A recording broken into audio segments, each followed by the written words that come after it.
time for Two Guys and a Goalie with Dustin Nielsen, Matt Cassian, and the goalie, Joaquin Gage. Hello, everyone, and welcome to a Thursday episode of Two Guys and a Goalie. Nielsen, Cass, and Gage with you. And, of course, we are brought to you by our wonderful partners at CoolBet. If you're not yet signed up for an account, use the code 2GUYS, the number 2 and the word guys, and they will know that we sent you their way.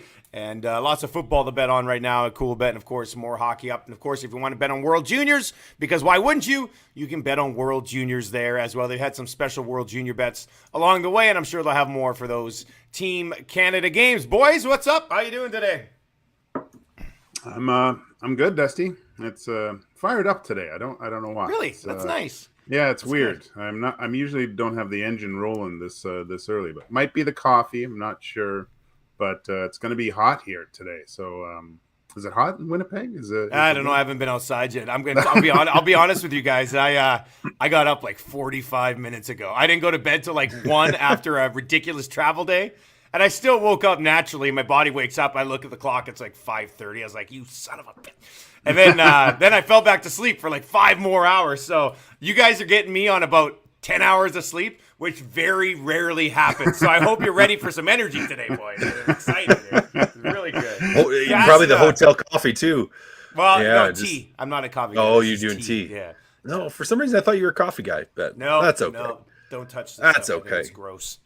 Yeah, but I'm not an adult yet. Maybe when I'm an adult, I'll really like I really like that. All right, so we'll continue the franchise 32, 11 through 15. You can see the names are over on the left there. We will we'll get to that. Should be some good debate again. Both Tkachuk brothers pop up in this range. Another goalie. A few other things I want to get hit on. I don't know if you guys saw. Robin Lehner is going to miss the entire season with a hip injury. Gager. I mean, they outside of him, there's not a lot between the pipes there in Vegas. This changes things in that division, does it not? Yeah, I'd have to say it is, just because Leonard's like when he's healthy, he's a capable goalie. When he's healthy, yeah. When he hasn't been like he was a one-armed goalie coming down the stretch for Vegas. Yeah, it'll be interesting to see how they pivot here and go from there. That's a massive hole. Like, who I don't even know who their other guys would be at this time for Vegas. Like, I don't think there's anything down the pipe. It's just, I mean, you have Brossoit at one more year, but I think he's a serviceable number 2 guy, more along the lines of what the Oilers have. He's the captain now, Gager. He's the captain of that ship now. It's this all comes back around to Vegas choosing Lehner over Marc-Andre Fleury. Fleury loved being there. He was the guy, and they did him dirty, and now this is karma, in my opinion. This is what happens to the Golden Knights. Sucks for Lehner, obviously. But yeah, Cass, what do you make of this, buddy? Yeah, well, Lenny's my buddy, so I feel bad for him. It's tough. He's a good guy and a good goaltender who I think if you're looking purely now, we're going through the franchise 32. And if you were starting a franchise and you had to pick between Lehner and Marc-Andre Fleury, you're taking Robin Lehner. Like, if you're forced to pick between the two, in my opinion. And, he's 31, but career, Fleury's a lot older, yeah. A lot older, and so you're probably looking at him instead. You but played with him in Ottawa? Did you guys come up together essentially in Ottawa, or what? Well, no, because I was Minnesota draft. I got traded there later. Yeah, so true. he just broke in when I got traded there. And in Ottawa, I mean, we forget about this, and I know there's been injury troubles there, but they had Craig Anderson and Ben Bishop and Robin Lehner all at the same time. There, yeah. He had a 3-goalie monster before they first traded Bishop away, and then eventually the other 2 guys left as well. Andy stayed there the longest, but it's it could be a thorn in the side of the Vegas Golden Knights here. Like, this could all of a sudden be a real big issue for them in a team where I thought they were going to be a pretty good team this year, a really good team this year. And this all of a sudden could be a huge challenge for them. Now, they've shown that they've been aggressive in the past. So yes. Will they try to do something here with this? I guess we'll see. But how much is out there and what are they going to pay for it? That's the big question. The whole question with Vegas to me is crazy, Gager. Like, they had a chance. They started fresh. they had a ton of success early. I think it probably screwed them over in the long term because you look at them, they don't technically have a bunch of great prospects. You know, they're just in a position where they're giving away Pacioretty because they put themselves up against the cap. They've just seemed to get so hot and horny for all these big guys when they become available that they just sort of sacrifice a lot of their future to try to continue to compete in the here and now. And I just don't know if they can. I don't know if they will. They better hope the cap goes up by like 20 million next year, because I'm just looking at they just seem to throw money around. Oh, it is Vegas. Money gets thrown around there. But I'm trying to remember, because they have Brossoit on the IR too right now. So I forget what happened to him as well. So they could be. If you look at their 4 goaltenders, they're all technically on the IR right now. Yeah. So I don't. That's and Dusty, if they want to move someone, you look at other teams that are up against the cap. They can't even get any salary relief, because not many teams that you're going to get good prospects back can afford it. So I don't know. They're in deep doo-doo down there. They put themselves in an interesting spot here in the first six years. Had some success, no doubt about it. Definitely did not have a problem as an expansion team going out and getting players. But we'll see how it goes from here. One thing I want to get to before we get into our franchise 32, and that is, you guys have probably seen it on Twitter and heard it in our market. Phil Kessel and PK Subban are both, depending on where you look, you can find them as favorites to sign with the Edmonton Oilers. As of this moment, if the Oilers get McLeod done, they're over the cap anyway. So I technically don't know how this would work. They'd have to move somebody and then bring these 2 guys in. Cass, you got, Kessel or Subban? Like, is there something here that you actually go, yeah, that would make this team better? Well, I look at Phil Kessel and I go, he might, for the right price, if he's cheap. That just adds skill and some experience up and down your lineup. Like the guy or not, he still puts up points. 8 goals last year, though. Yeah. But he did have 44 assists, which is not really his thing. But his style, he's more of a goal scorer. But I don't know. I think the price is too high for either of those guys, in my opinion. PK Subban. See, the only thing is, you're not bringing in Subban if you still have Tyson Barrie. Subban would just be if you trade Tyson Barrie and you think you can get Subban and save $1 million or something. Save $1 or $2 million and you get him in for cheaper, and a guy that can do kind of the same thing, because he's not. They have a Tyson Barrie. They don't need another guy that plays that way, because that's PK Subban. That's how he plays, and he does it very well at times. If you're not moving money out, none other guys come in. So the only way that would happen is if there is something in the works that's a bigger play. But it's going to be fun to have Phil Kessel around, wouldn't it? I love our market in Edmonton. I'm driving to the airport yesterday. I'm listening to Low Tide and JMO, and people are already texting in being like, Caden Subban, that's just not going to work in the room. 2 big personalities, not going to work. I'm like, first of all, it's financially impossible. Second of all, it's highly unlikely. And third of all, we're already finding issues on why it's not a good idea. Gager, where do you come out on either of those 2 guys? Yeah, for podcast purposes, I would love the War Pig to come on in. Phil Kessel, that would be fantastic. I think we had one of our first episodes. We had a guy we wanted to see in our underwear. I think Kessel was tops of the list. The Subban kind of interests me, but league minimum. And then again, I don't know where everyone comes up with these 2 players. Go to Cap Friendly. I admit I am not a cap genius. I use this thing on a regular basis to see where people are at, but there's no way you can fit these guys in. I don't, and I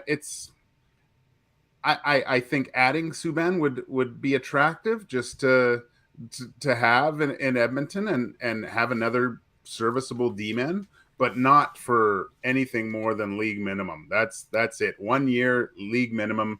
Try to go win a cup and to have PK with some let's say some more juicy quotes. That would be great throughout the year. Yeah, you're moving on. Yeah, you're moving on from Fogle and Barrie, I think, to get these 2 guys.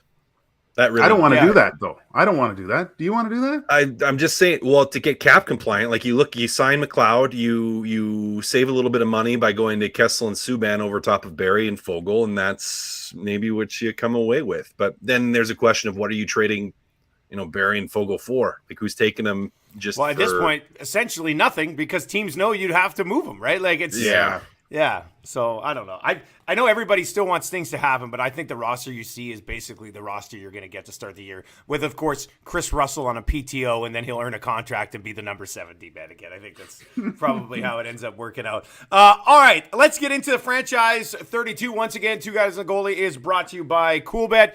And yeah, both Tkachuks pop up here. A good young defenseman, very high on this list. But let's start right there at number 15, Igor Shasturkin. I'll quickly say this, guys. I think he should be higher on the list. I had him higher on my list. Gager, let's start with you. You're the goalie, buddy. Where do you come out in Shasturkin being at 15 here? I didn't have him on my list at all, Dusty. Tell you the truth. So explain this to me. Yeah, that blew my mind. Of all the people, for you to not have him. I know, but I need one more because I still.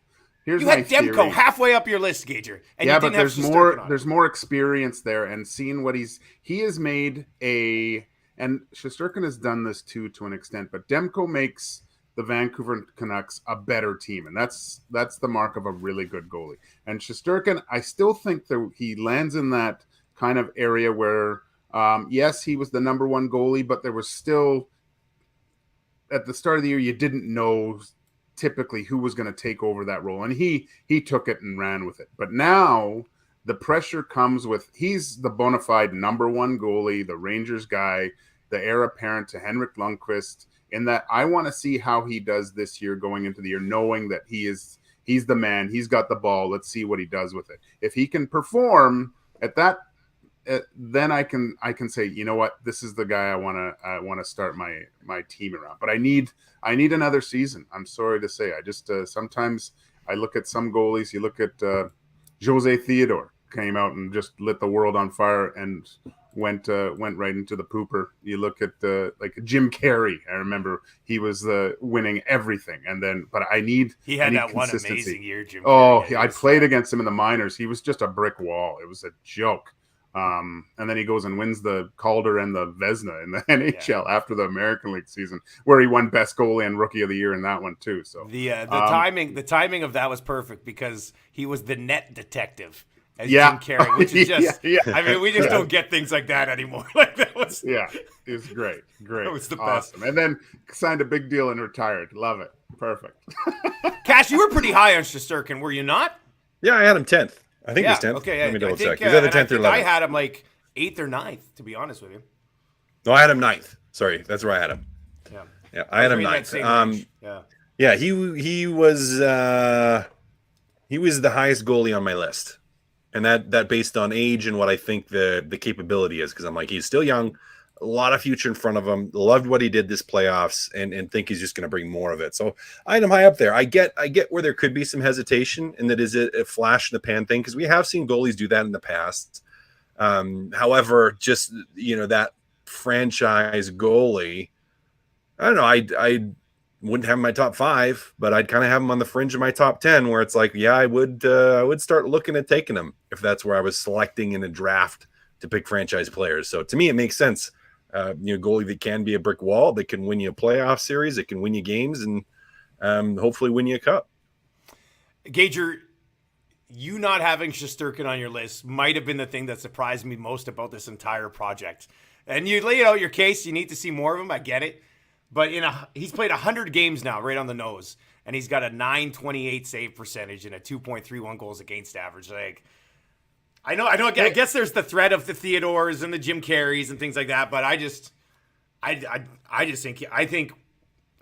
think within 2 years he's the number one goalie on this list as opposed to the number 3 goalie or 2 goalie on this list. We'll see, Dusty. We'll see. We'll see. Now we've got this great Shasturkin rivalry on the podcast. I like it. I did not. Yeah, anti-Igor Gager. What are you gonna do? All right. I speak Russian too. It's very difficult for me to not pick a Russian goalie top 30. It is true. When I saw your list, I thought is this the return of Russian Gager? We haven't heard Russian Gager in a while. Yeah, Russian Gager was being punished there for a little while. Yeah, Yeah, Today. let's just say I'm reading the room with that Russian accent right now. Right now, yeah. All right, let's discuss the Tkachuk brothers, then we'll get to Sebastian Aho. Brady Tkachuk at 14, Matthew Tkachuk at 12. I'm on the road, so I don't have your lists in front of me.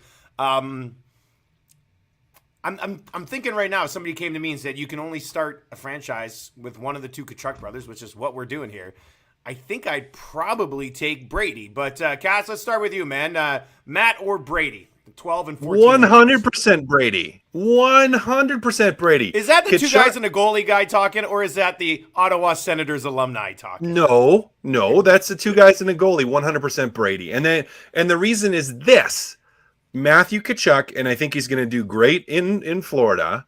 He has had the benefit of having fantastic line mates. And to me, again, he's a complimentary player in a lot of ways. He walks that fine line. He plays with an edge, and I would love him on my team. Would have him on my team in a heartbeat. Think he's a great player. Think he's going to do well in Florida. But if I had to start a franchise, I'm starting it with Brady. From a play style, from ability on the ice, I think he is a more talented of the two. Doesn't play with the same type of edge. He's a more talented of the two. Plays with and an I think edge, just though, too. Like he does. Yes, not like the same as Matt Tkachuk though. Like he doesn't quite walk the line the same. Like he plays hard, but compared to other players, I think he plays with more of an edge, right? Like yes. For example, that top six group in Ottawa. Like with Norris and Stützle and those guys, like he's the guy. Yeah. He's the guy that plays with a little bit of bite to his game. Mm-hmm. He's like an in between. He's in between Evander Kane and Matthew Tkachuk. Like he's kind of like it has a feel to it, but he's not quite at that level. But yeah, no, I had Matthew Tkachuk down in my 20s on this list, which just speaks to how highly you guys think of him. That he's up here this high. Both of you guys must have had him in like the top 3. Just a little Matthew Tkachuk fanboys over there. But no, Brady, I think, is a better player. There. That's what it comes down to me. Brady's a better player. I would have had him a little bit higher than Matthew. I did have him higher than Matthew. And what did Brady end up being here? Brady was 19 for me. So he's in the realm here. So he's not too far off of where I had him. But yeah, Matthew Tkachuk, I had him down at 30. Actually, Gager, you were the high guy, I think, on Matthew Tkachuk. You love him, right? I had him at 12. He's right where he should be. Yeah. Okay, well then I guess I was the high guy on Matthew Tkachuk. Yeah, you were the high guy. I must have had him very a couple high. spots higher. Yeah. I had Brady at 19, so they're close. And I like what Cass said, but if I look at this list and I'm the GM right now and I'm picking 14th or in that range or whatever. And, probably the most of the players that I think that had be gone, I'm picking Matthew Tkachuk ahead of Brady in that case, because he has that je ne sais quoi of the player. He's got that extra bite that draws people into the fight, like you mentioned, Cass, that Evander Kane does, and to get under the skin of the opposing team and make them start thinking about him instead of their own game. There's just not a lot of players that still do that and perform at that high a level. It's not a third, fourth liner that's doing it. It's a guy that's on the ice regularly, and 100-point player, man. I just think that I know Gaudreau had a great year, but one of the reasons Gaudreau did so well is because Matthew Tkachuk drove everyone crazy, and he's a talent in his own right. So Brady Tkachuk's where he is, and I like him too, but I just think there's a little bit more with his older brother. Both very good players. I mean, they're both excellent players. There's no doubt about that. If you're watching on any of the streams and you want to chime in, just comment Matthew or Brady. Who would you go with? We've got them both very close on the franchise 32. And old Sebastian Aho's in the Tkachuk sandwich. He's wedged right in between them. Cass, let's start with your thoughts on Sebastian Aho, because I think, to me, Sebastian Aho is the player that I always thought healthy Saku Koivu could end up being, right? Koivu ended up getting hurt early in his career. Sebastian Aho, when I watch Aho play, I see a lot of similarities to 24-year-old Saku Koivu. So I've always loved Aho. I might have been the highest on him, but I think we all had him in a pretty decent range. Cass, where do you come out on Carolina's go-to guy? Yeah, I mean, he's a good player. I have him on my list. He's not the highest on my list. Where do you have him on your list? Because I must be I have super him? high on him here. I had him 26th. 26th. Okay, I had him just 26. inside my top 10. I really like him. So. I like him too as a player. Not a point per game guy, so he doesn't crack the top 10 to me. And maybe it's just, I guess, a bias because he's in Carolina and we don't see Carolina that much. And he's a really good player, but they haven't had like playoff success with him. And they've had some good teams, significant playoff success. They've had some good teams and it just hasn't seemed to pan out. So I don't know. I mean, he's had a couple really good seasons. Again, like a fantastic player, but he's a point per game for the last 4 years of his career. He had 81 and 79, 57 and 56, and had 24 goals that year, so he would have had 30 again. And then he was 66 and 68 and 83 and 82 so basically a point that. per game again. I mean, he's scoring 35 goals on average at least. Well, no, actually 24 and 46. So, yeah, he's like a 35-goal guy, too. Right? So, really, really great player. Happy that he's on the list. I can't justify having him in that top 15. Like, I probably could have had him a little bit higher. Like, I'm not uncomfortable with taking him. It may be just depend on, what if I was in a franchise draft, I would look at, who's taking who in my division and like what those teams and those rosters are going to be shaping up like before I would make that decision. But I like him. I don't love him so much that I'd have him in my top 15. I don't mind him being in this spot with the Tkachuks because to me it comes down to what type of team you're going to build. Like if you want to build a team that is built around a guy that plays the game the way the Tkachuks do, then I think they're at that level. If you want to build a team around the way Aho played, like I think Aho is as good as what he does as the elements that the Tkachuk brothers bring to the table in a different way. Gager, where do you come out on Aho? I just look at 12, 13, 14, and I go, God, that would be a great line, wouldn't it? So Aho is phenomenal. I don't know, like I do. I think I had him at 25. I think from the Carolina games that I've gone to for the Oilers games, he's looked phenomenal. And you always hear, but like Cass said, we don't get to see him on a regular basis. I think he would probably be higher on my list if he there's always talk, is he a superstar? Isn't he a superstar? I think he needs like that superstar kind of Kane player to play with like McDavid has and to really see what he can do, right? Like I do think he's on the verge of being that like 100-point guy with the right type of winger that can complement him even more, but one of the best two-way players in the game, I think. So I have a lot of time for him. I just we haven't seen all of what Sebastian Aho can do yet, and I think that's just some personnel changes, and then he'll really take off. I'm going to use this opportunity to talk about one of his teammates who I had on my list, and neither of you guys had on your list, and that's Svechnikov. I think Svechnikov is going to be a stud. I think I had Svechnikov like 21 on my list. Like if I'm starting a team, I think Svechnikov's one of these guys who, he's been around enough now that he's starting to figure it out, but he's also still just 22 years old, right? Like he stepped right into the league after his draft year, 37 points in 82 games. Then he had 61 and 68. Then he had 42 and 55 as, a 20-year-old.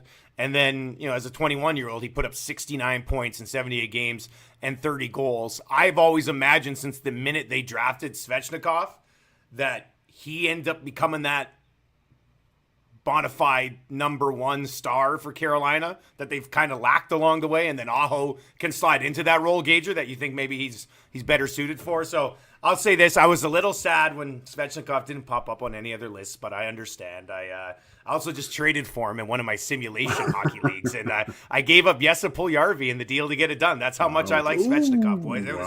It was big. It was big. Was Aho the 15 draft? Was Aho in that one? With McDavid? Was he in that? I think so. I will double check for you right now. I think he was sure he was. that draft. That draft was ridiculous. Yeah, he was. He went 35th. Unbelievable draft that was, that Pretty 15, seeing those players taken. But yeah, Sveshnikov is a dynamic player, and they even have that Teravainen. That's a young team too. Yeah, they're good. Aho's Yeah, they're 25, 22. Jarvis. Don't forget Jarvis. Yeah. The young guy. Marty Natchez, who they just signed. Natchez, first round pick. He's good too. 23, In that 15 draft, McDavid, Marner. I'm just talking about points so far in their career, not where they were drafted. McDavid, Marner, who was taken fourth. Mikko Rantanen went 10th. He's got 408 points. And then Sebastian Aho, who went 35th, has 401 points in 445 career games. He is fourth from that draft, followed by Eichel, who's been hurt. Kyle Connor, who was a little bit further down the list. Matthew Barzal, who is a little bit further down this list as well. And who else is on? Travis Konechny, I guess, would be next on that list. Oh, and there he is. Sir Thomas Chabot, a little ways down there too. He's in as a defenseman. He's like 15th. I skipped down to him. But speaking of defensemen, let's go there to wrap up today's installment of Franchise 32. And overall, as a group, I think we really like this kid. Some of us a little bit more than others. But Cass, your thoughts on what we're seeing very early in the career of Seider, who I remember I think the Wings took him 6th or 4th. Was it 4th or 6th? And it was a little bit like, it wasn't like, oh my God, off the board, but it was a little bit higher than a lot of people thought. And right away, you're like, oh, Detroit, you've done it again. And I have to say, I think Detroit's done it again. Like, this guy looks like a monster. Yep. Big, rangy, plays in all zones equally well, offensive, defensive, can kill penalties, can play in the power play. He's a guy that can do it all. I mean, he won the Calder for a reason. I didn't get to watch him that much, but watching clips and highlights of everything, you're just like, ooh, boy, like, this guy's going to be something. For a defenseman to step in at that age, like, it's pretty rare. I have found for a defenseman to step in and be that good early on, and then all of a sudden just, fall off the map. So he's high up on my list. I think I had him like 6. This is slightly higher. You guys had him, or probably had him a little bit higher, which I'm fine with. Like, he was one that I hum and hawed over. Like, do I take him in the top 10? Do I bump him down a little bit? But what a player. What a player. Like, fantastic player. Skates well, as I said. Big body. And he's a German. So I like that as well. 50 points in 82 games as a 20-year-old rookie on not a very good hockey team. I mean, that's why you kind of go back and look at some of these other D-men, some of the other guys that we talked about on this list, and go, maybe they should have accomplished more at this point. This is the guy who's kind of set that bar moving forward. And he's 6'4". Like, they've got, I can't help but think a little bit about Victor Hedman when you see like what he brings. Hedman's bigger. Hedman's a giant. But Gager, this is. I mean, you got Cale Makar, you got Adam Fox. I think if it actually came up to me and put a gun to my head and said, after Cale Makar, you can take one defenseman to build a team around, I think this guy might actually be my answer. But where do you come out on him? I do think Cale Makar is going to win the Norris probably at least 3 out of the 4 next seasons. But with how Detroit's looking and what Steve Yzerman's doing, you're going to hear Mo Snyder in the conversation for a Norris Trophy here really soon. When you watch his highlights, his physicality, and Cass, you said it, to see a 20-year-old come in 50 points and play in every single situation, and quite frankly, dominate certain parts of the game, take over the game. I know there's the sophomore slump for a lot of D-men, but again, he was playing in the Swedish Elite League, I think, for a while. So he's been playing against guys who are older than him for quite a long period of time. So, man, I think he should be higher on the list, to tell you the truth, Dusty. Just to see, you had him higher, right, Gager? I think you. Yeah, I had him at 9. I just think that this guy encompasses everything that you want. Cale Makar is great, but like you said, I think there's part Uwe Krupp and part Nicholas Lidstrom in both of his, and he's playing in Detroit. So 2 great old Red Wing defensemen, but just phenomenal to watch. If you never seen him play, watch a Detroit game and just see this guy just dominate back there, and hopefully he just keeps going. Played just over 23 minutes a night, led the Red Wings in ice time, and I don't know how much you want to read into plus minus stats, but two other defensemen right behind him, Hronek and Nick Leddy, played 22 and 21 minutes. Leddy was minus 33. Hronek was minus 29. And Seider was just minus 9 on the season. So they're a lot better when he's out on the ice. It's as simple as that. So very excited to continue when we do these franchise 32s, just to see him move up this list to the point where, one day he might be number 5 on the list, might be number 6 on the list. So he's got a nice spot to start, which there's 3 defensemen still coming in the top 10. There is 1 goalie still coming in the top 10. And there are 6 forwards remaining in the top 10, including some pretty good debates, I think, especially when we get to the top 5. So franchise 32 will continue next week. What do you guys got going on this weekend? Big plans? What's going on? What's happening? Well, like I said, I'm off to Glenn Anderson's golf tourney for the cross cancer. So that's always a fun time. Go see some old familiar faces, I think, and just butcher the Derrick Golf Club around. Apologies to everybody who runs the Derrick, but Gager's about to tear the shit out of your course today. Gas, what do you got going on, buddy?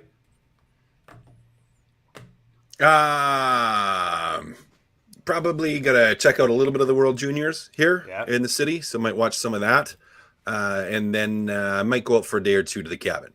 Very nice. Nice. Get out for a day or two. So that'll be the plan. The order of all that has yet to be determined. So a little bit of time at the rink and a little bit of time away. And, of course, both tonight and Saturday night, you'll both be at home watching the Canadian Football League on TSN. As I got a couple of games to do this weekend, so it should be good. And we'll continue. We'll get to, 2 episodes next week. We'll get to the top 10 of the franchise 32. That's going to do it for another episode of Two Guys and a Goalie, presented to you by Coolbet. And if you do want to bet on the World Juniors, they've got some special bets for the World Juniors. We can go in and you can pick the outright winners for the tournament. You can get in there from game to game as well, and some of the player props you can find as well over at Coolbet. Boys, solid episode today, and enjoy the rest of your weekend, and we'll catch up on Monday. All right, boys.